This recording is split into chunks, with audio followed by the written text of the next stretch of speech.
I added some more text to my book. This is the 5th of August 2019, and um, I thought I'd read it to you out loud and maybe go over it with you because I thought it was significant. It was one of those aha moments. So the title of my book is The Heaviside Solution to the Ferrante Effect. My name is Vignansi, and the subtitle is Reactance, aka Radiant Energy Dominates the Universe. So in the chapter devoted to Heaviside Correction, it's the same title as the book. So I'm taking pieces out. This is the opening paragraph up at the top. The schematics of this chapter supersedes any other schematics of other chapters which do not contain current division nor a transformer near their loads. For my device is not a motor as suggested by some of those other schematics. I talk about myself in the third person as if I look down my nose at my prior state of development. Hey, I guess I'm proud of myself. What can I say? I'm learning as I go. I'm groping as I write the book. So I have chapters in the book that come later. This is earlier in the book. But I have chapters that come later that make it sound like I'm suggesting something else other than the circuit I'm pushing in this chapter. Actually, I'm pushing two circuits, and only one of them, the second of the two, is of any use. The first one, the UFO power supply, sounds nice, but who's going to go I was going to say buy. Who's going to go and build themselves a UFO? So in terms of something practical, this is what... So it's a little confusing because I give so many different versions of what I was thinking. I think eventually I'm going to have to organize the book, but I don't have to do anything. I just leave it the way it is and just keep adding things, rewording things and adding things. For my device is not a motor as suggested by some of those other schematics. It is a solid-state electrical generator capable of carrying a pulsed AC resistive load or a DC inductive load. You would think I would remove those other out-of-date chapters since they may create confusion. I am hoping they will not. I am hoping they will serve as a legacy of my prior stages of developing this archetype. For you will notice that this archetypal circuit concept is very basic and very easy to build variations on top of it depending upon what you are attempting to accomplish via each variation. And so the chapter subsequent to this one, or no, shortly afterwards, I renamed it. It used to be called Solution because it was the first chapter. Now I call it Proof of Concept because that's all it is. Whether or not it's to prove whether or not can you create over unity at all. Whether or not it's useful, who cares? And can you do it in a small tabletop model for the purposes of that proof of concept? Now, I haven't changed that chapter. I just retitled it. But I'm telling you now I should have, because in that chapter I should stipulate that, well, you could power a light bulb with it, or a heater, if it was only 50-watt light bulb, or a very mild heater. Maybe a heater for a grasshopper, keep him warm at night, or her, or their family, hey, probably their neighborhood. But that's about it. But it's proof of concept. I'm getting ahead of myself. See, I'm leading you on here. All right, let's go back. So, after the nice horizontal bar, the following section gives an example of what I refer to as a power supply booster speculated to be suitable for powering both resistive loads and inductive loads. So, if you got to power something like an LED, which I don't cover in my simulations, or an AC inductive load, that's up to you, and I'm sure you can cover it. I don't go there, so I'm just warning you ahead of time. Their division into these two typologies is based on their differing needs. Now, originally I thought, this is not in the text, so I'm extemporaneizing here. I thought a motor needed the current to go down the wire in a spiraling path in order to rotate the motor, and I was wrong. And then I also thought I was wrong in thinking that a resistive load, it's good enough that for an AC situation, it's good enough that how many resistive loads need AC? It's good enough that the power zings back and forth, alternates direction. Which means, in other words, you could go either AC or DC. But the definition at all is wrong. So that's what my aha moment was about this morning, is correcting my misunderstanding and making sure I get everything right. So, An inductive load, such as a motor, needs to draw current to magnetize its coils to rotate its shaft. The consequence of this drainage upon whatever is its source for this drainage to draw current from is a time delay or a time demand, as conventional wisdom calls it. But I will call it a time delay for the purposes of this discussion, but I do go off a little bit to define what I'm talking about, help you catch up to me. A time demand, I'm not going to use the term later, but at least I got to cover it now to get it out of the way, for a battery is rated in amp hours. In other words, how many hours can a battery supply amps to some load? Not unlike that, how we are billed by the utility company in how many kilowatt hours have we consumed. You know, if there's the kilowatts there, that's important, but the hours are just as important. So that's what a time demand would refer to in my nomenclature for the point of this discussion. But, as it turns out, in an over-unity circuit wherein resonance becomes a delicate affair, a time delay may occur between the rate at which the load makes a demand for current upon its source and the rate at which the source is able to supply this demand. Now, actually, that's no different than the network of the electric grid.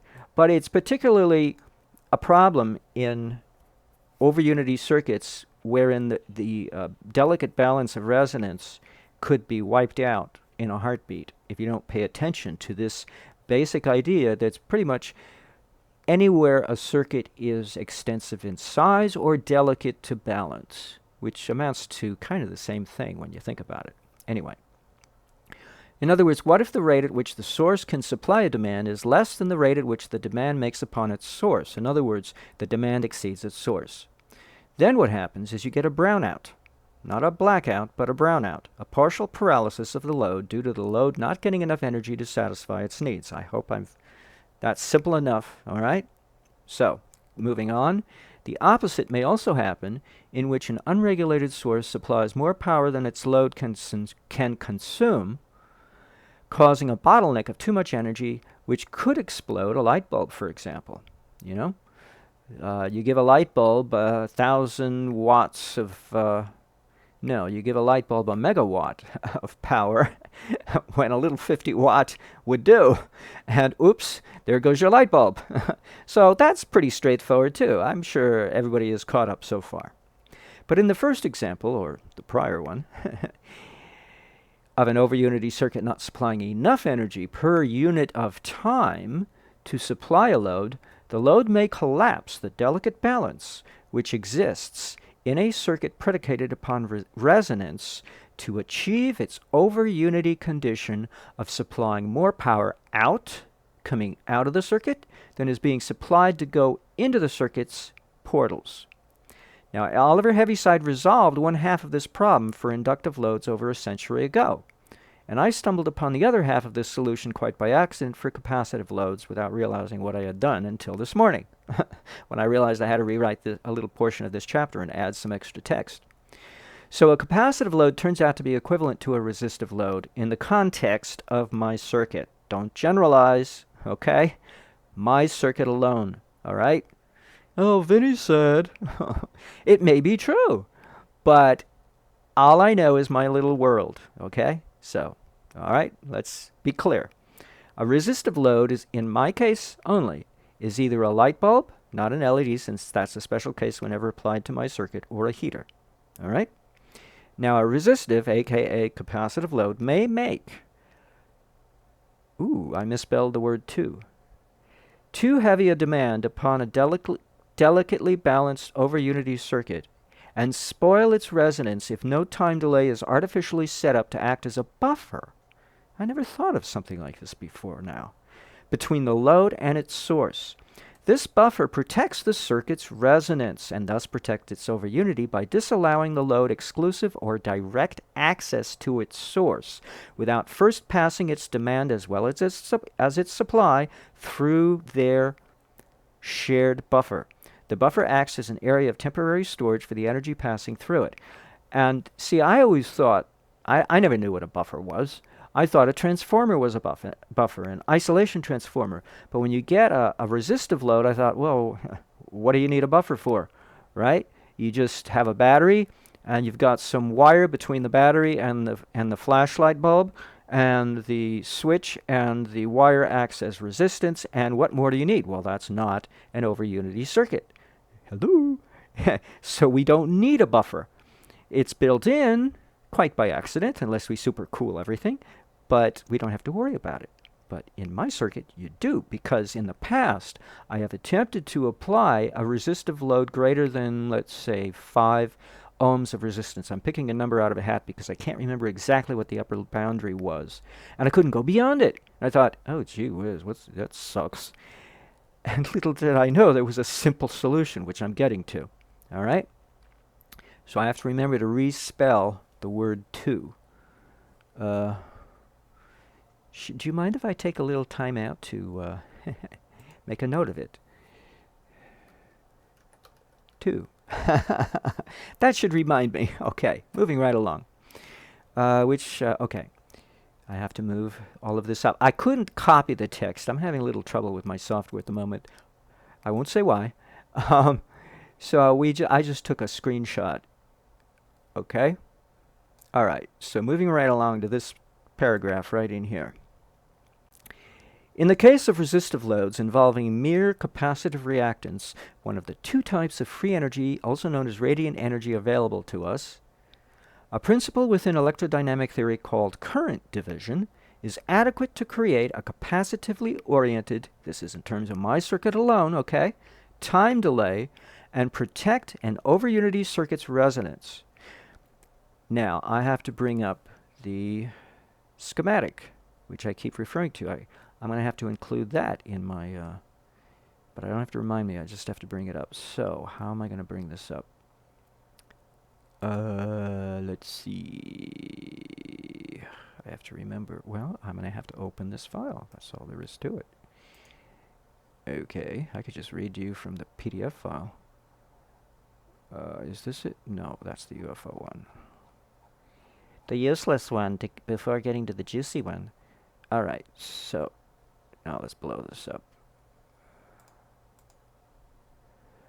Okay, so here's the circuit. And what was I saying here?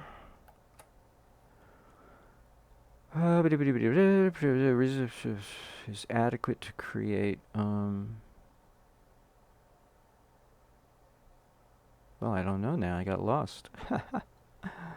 Okay, whatever. Let's just go over the circuit. So, I'm going to have to increase this some more, because it's got a bunch of text, which is not needed.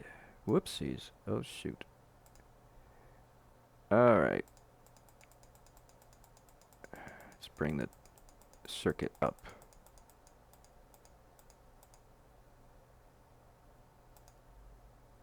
And let's bring it just a tad over. There. No, a little more. There. I could even do full screen now that I think of it. Ah! Alright, now I gotta do this all over again.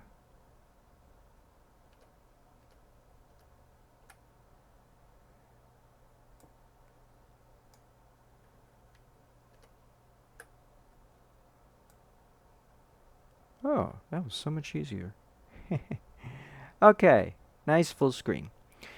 So here's our transformer. That's our inductive buffer. And here's our current division. That's our capacitive buffer. Isn't that the coolest thing you ever did see? I had no idea this would be so simple. So in the past, well, let's scoot this over, because we already know this is our reactive generator over here. All of this, I mean, it includes a normal sine wave generator inputting 3 volts of 20,000 hertz, but we don't have to concern ourselves with the left-hand side of the circuit. So actually, all we have to do is look at the right-hand side. So we can include all the text, even though I don't need the text. Ooh. Whoopsies. Ah, I ruined it.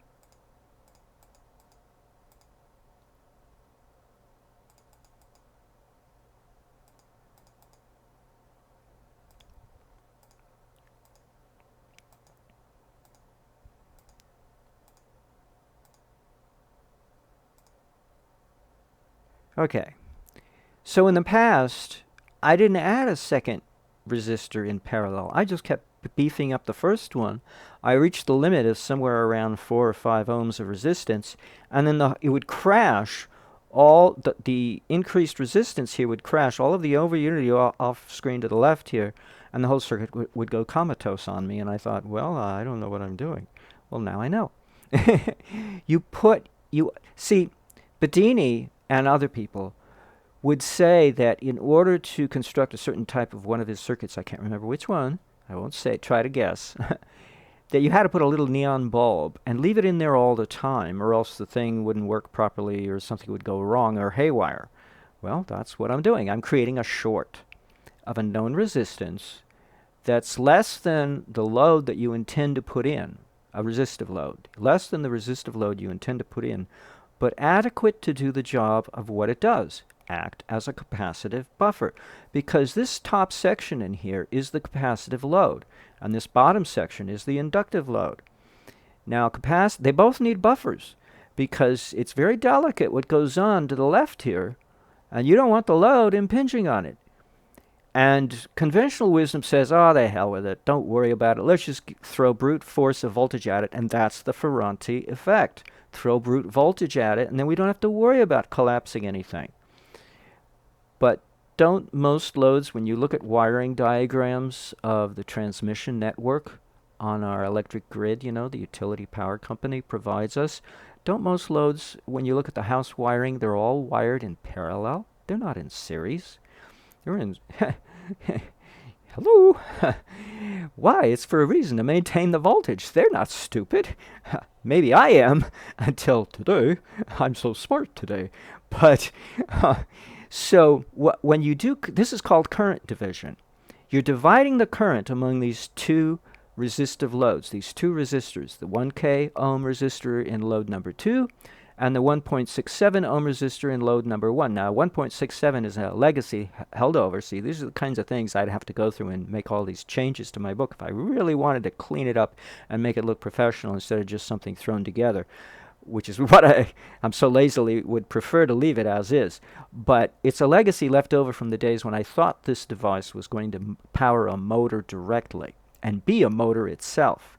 And so 1.67 is the ratio between the voltage of a RAV4EV from 2002 supplied from its motor controller to its twin AC motors. 345 volts divided by 206 amps, I want to say, when it's cruising at high speed. No, excuse me, not when it's cruising. When it's accelerating full throttle, at first it's 210 amps, but then it quickly drops to 206. And that's how much energy is being supplied to the twin AC motors. When it's cruising, it cruises around 50 amps, but the voltage is still 345 volts. So that's the ratio proportion for full throttle acceleration, and that's why I leave it there. But it turns out that my circuit needs a resistor. See, it's amazing how Mother Nature supports. You know, when Mother Nature wants to step in and support you, or if you want to say the beneficence of Jupiter or Aquarius, your choice, then she leads you down the path that other people will go, that guy's nuts, what's he doing? And yet it turns out to be about right. Because I'm flying by the seat of my pants, if I had pants on to wear. Be that as it may. Anything above 5 ohms, it doesn't work. This first resistor has to be less than 5 ohms, and it can't be less than 1 ohm. It's got to be somewhere, ideally, I think if my memory serves me, somewhere between 1 to 3 ohms. And so 1.5 ohms is a nice, safe area, but I just leave it at 1.67 for legacy purposes. When something works, why fix it? It's not broken, right? Unless you want to play around and see what happens. Hey, I do plenty of that. How else do you think I learn all this stuff? By fooling around. What happens if I change this? What happens if I change that? So you leave this one tiny, and that's your buffer. This little resistor is your buffer. So it better be able to carry a lot of current, because it sure ain't going to have a whole lot of voltage building up behind its little 1.5 ohms of resistance, or whatever it is you decide to put in here, or 1 ohm for that matter, although 1 ohm is borderlines. I'd rather see, when you're dealing with resonance and trying to get everything to harmonize, you don't want to be near the borderline. because the simulator may tell you one thing, and the change in the barometric pressure for your circuit may do something else. So don't mess with don't try to take risks unnecessarily when you don't have to. But this is where your true load begins, the ones you want. And you can add as many as you want in parallel or in series, and it don't matter, so long as you have at least two. And it's a theme that keeps coming up over and over and over in my circuit, such as this solenoid area of the two pairs of two voltage coils named VC1 and VC2, and the two current coils of CC1 and CC2. They come in at least a minimum of pairs as well. So it's amazing how everything in this circuit goes by pairs. You know, everybody says, oh, 369 Tesla, ooh. I don't know what they're talking about. It's vain of me to even guess. I like twos. Gemini loves everything in twos, so I stick with twos. And Tesla was a Gemini. Would you know that? Wouldn't you darn know that? July 10th. Who would... No, excuse me, that's Cancer. Isn't that Cancer? Yeah, he was a Cancer. Oh well, whatever. Darn. I thought for a minute there. Well, you see, you make a video and you correct yourself. All this time I thought he was a Gemini. Oh well, anyway. So, you need at least two resistors here. One is serves as your buffer, your capacitive buffer. And then your second or third or fourth or fifth is your true load, and that creates a current division between them of a resistive type. No coil, just resistors. This is your transfer coil, so that has nothing to do with your load. And then you can handle any amount of parallel or series resistance in this area out in here that you would like to put there. It could be anything you want, just so long as you have at least one low-level resistor here. And then, when you have a high resistor here, of course you're going to get low current. You know, if you go 1 mega ohm, you're going to get a drastic reduction in current. You're going to get overheating, but of course you want a heater there, right? So why else would you have a 1 mega ohm resistor unless you're not thinking, you know? It's because you want to create heat. Or a tremendous amount of light. That would be some light bulb to have a 1 mega ohm of resistance, but be that as it may. All right, so I hope that takes care of this section up here. For the inductive load, it's a little different. All right, this is where the transformer comes in, and that's the heavy-side solution. But this solution could have been done months ago had I thought of it, but I didn't think of it. I just kind of stumbled across it and didn't know what I was doing. So now I get to tell you. I get to describe to you the mechanics involved. And this is important so that we know the mechanics, so we understand the purpose behind each item and where it is located. It has a reason for being there. Okay, I covered that paragraph. So this satisfies the requirements of a capacitive buffer, is current division of a resistive type only. Now we get to the case of inductive loads involving inductive reactance, a principle known as magnetic remanence, which is Oliver Heaviside solution, to whom I owe the title of this book now, instead of the prior title. Extending the range of electric vehicles by maximizing their amp hours.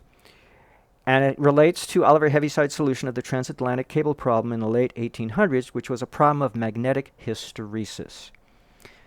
So, magnetic remanence is the retention of magnetism in the core of the iron core of a transformer, for instance, and hysteresis is its loss.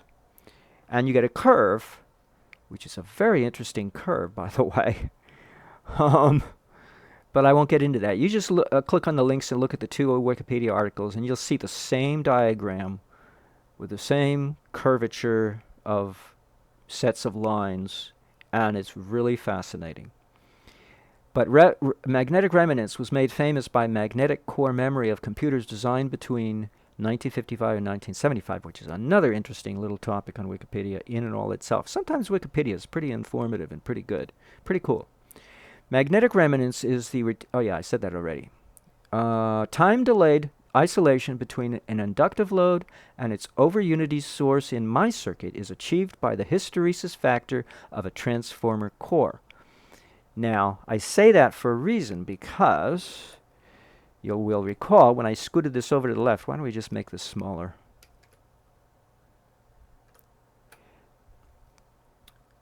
And get rid of the blue, if I can.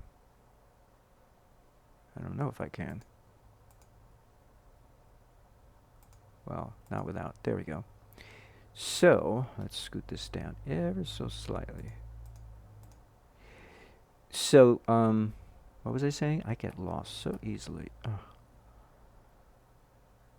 Oh, hysteresis factors. So, the transformer here needs hysteresis to act as a buffer because now it can serve as an isolation transformer. See, I thought an isolation transformer was simply, oh, you go grab a transformer and it has 1-to-1 ratio of inductance between its primary and its secondary, and that's it.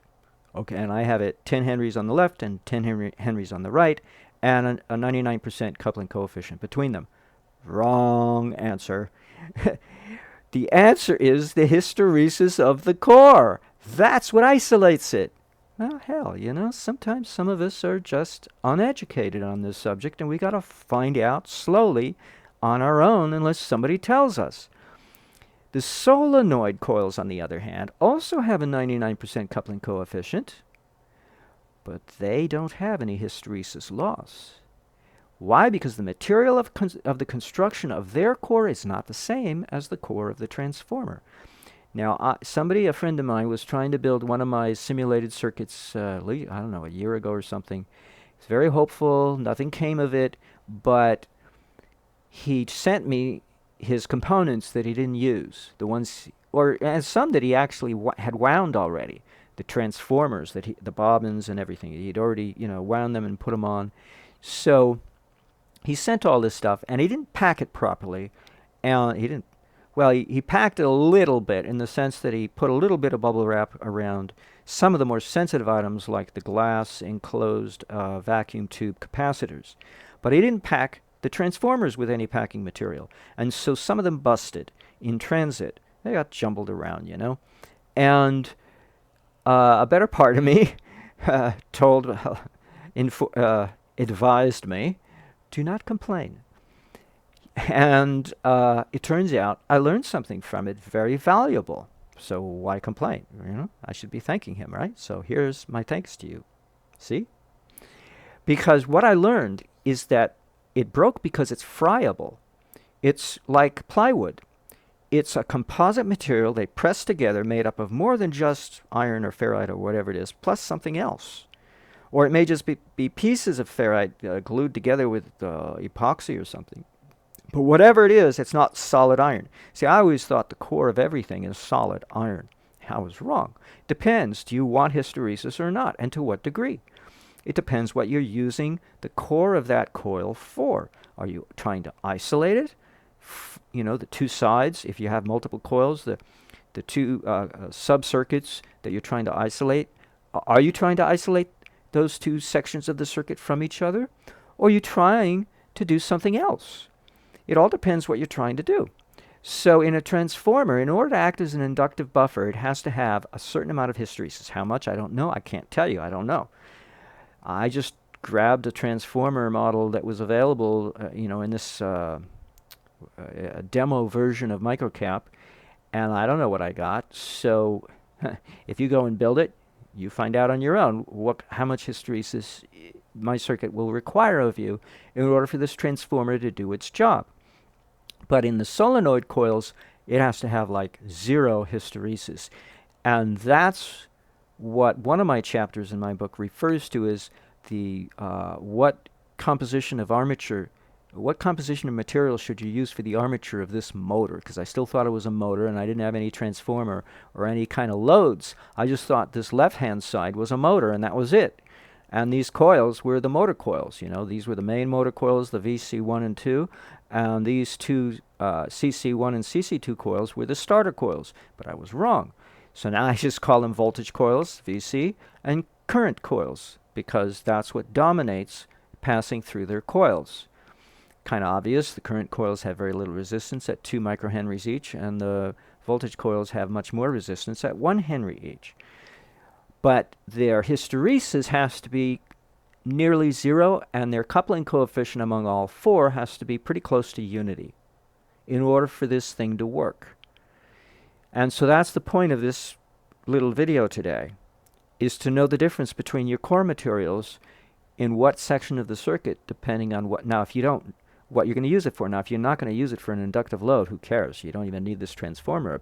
You know, you throw out the transformer, you keep the capacitor, bring it back in here, and you don't need this load coil, because you're not going to have an inductive load, and you don't need this load, this outer load, resistive load of 1 kiloohms, but you will still need load number 1, and the transfer coil, because that does more than transfer.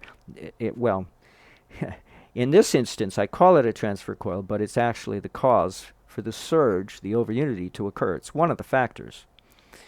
So that covers just about everything that I had to say. Oh, so these 4 coils, as I relate in that chapter on armature material for my so-called motor that I thought this was going to be, is relevant to a perpetual motion holder that Edward Leedskalnin made famous but did not invent. According to Aaron Murakami's diligent sleuthing, he discovered that Edward Leedskalnin did not invent the perpetual motion holder. He just popularized it. He revived it, actually. He brought it back to life, because it pretty much went to the grave with the prior guy who invented it back in around 1842, I believe it was. So Edward Leedskalnin, I think he passed on in the 1930s or 40s. I can't remember which. And anyway, so perpetual motion holder is very popular, and everybody knows how to build one. It's all over YouTube. You just look it up. PMH, perpetual motion holder. And they tell you that not to go get a transformer core. That's the last thing you need. You go get rebar, or you get an iron plate or an iron bolt from the hardware store, and you bend it in a vise to make a U shape, and yada yada. You go from there. You can see the videos for yourself. Just see the rest of the instructions. But it has to be solid iron. So when I did a little PMH experiment on the transformers that I received in the mail, on ones that were not broken, because they're basically E transformers. You know, you have an E and then you have another piece to complete the E, and the bobbin is in the middle with the 2 wires, the primary and the secondary, wound together. He wound it loosely, but so what? Well, I energized it using a little 9-volt battery, and guess what? As soon as I as soon as I applied the energy, the E part and the other part, because he had it taped together, clicked together and held in place. But the minute I removed the 9-volt battery, it did not stay in place. Now, a perpetual motion holder experiment, they're supposed to stay in place. Because I took the tape off, see? I was smart. And I wanted to see if they stayed together, and they didn't.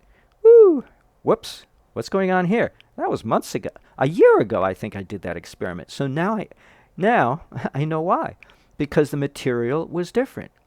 It has hysteresis losses built into it, so that it will not retain magnetic circulation within the core of its transformer for any undue length of time.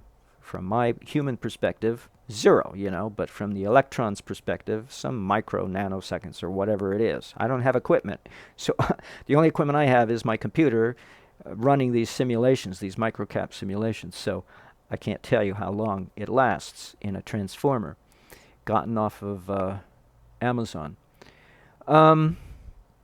So it's a little different, and electrodynamics is not. I love to say it's not rocket science. Yet it's getting there. The more I learn, the more it starts looking like rocket science. Rocket Science 101, let's say, because I'm just a beginner. I'm a newbie at this. Self-taught. How otherwise can you be, right? So I miss all the little fine details, the great nomenclature that somebody can throw at me and show how smart they are and how uneducated I am on the topic. Yet they're programmed and I'm not. They're brainwashed and I'm not. And I like it that way. So I have something to brag about. I have no programming in my brain other than common sense, which has to be unprogrammed, deprogrammed, You know, like people coming out of a cult, you know, that they have to be deprogrammed. Well, I have to be too, because we are all programmed to think certain ways about stuff. And all of it is based on our general ignorance of the topic. All of it. Which all of us possess to some degree or another. Just because I may have a talent for this doesn't mean I have a skill for it.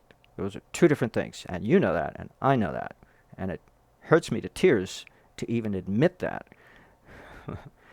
But, because it won't make me a lot of money, but at least I'm not hamstrung by any kind of formal education. So we clear that out of the scene. So now I've said everything. I've talked about myself, whether or not you wanted to listen, and I talked about what I wanted to talk about.